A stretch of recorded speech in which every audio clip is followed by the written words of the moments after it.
नवी मुंबईच्या सीवूडमध्ये पुन्हा भाषेवरून वाद निर्माण झालाय। गुजरातच्या भाजप आमदाराची नवी मुंबईत गुजरातीमध्ये पाटी पाहायला मिळते। मनसेच्या तक्रारीनंतर मराठीत पाटी लावण्यात आली। गुजरातच्या भाजप आमदाराचं सीवूडमध्ये जनसंपर्क कार्यालय आहे। गुजराती पाटी विरोधात मनसे आणि ठाकरेंची शिवसेना आक्रमक झाली होती। कार्यकर्त्यांची गुन्हा दाखल करण्याची मागणी देखील पाहायला मिळते।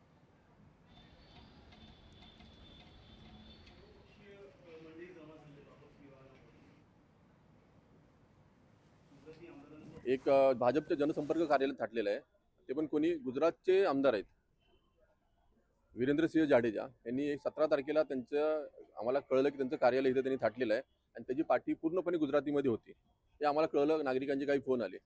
त्यानंतर आम्ही स्वतः त्या ऑफिसमध्ये गेलो आणि त्यांना विनंती केली, तुम्ही ती पाठी मराठीत करा। इतरांचे त्यांच्यावरती दबाव आला। त्यानंतर 24 तासामध्ये त्यांनी ती पाठी मराठीत केली। पण 2 दिवस उलटल्यानंतर परत त्यांनी ती पाठी गुजरातीमध्ये केली काल।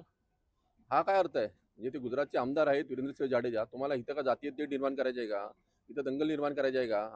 आमची इथे पोलिसांकडे मागणी असणार आहे की ते संबंधित जे आमदार आहेत वीरेंद्रसिंह जाडेजा त्यांच्यावरती तुम्ही दोन समाजामध्ये तेढ निर्माण करण्याचा, दंगल सदृश वातावरण निर्माण करण्याचा गुन्हा दाखल करावा।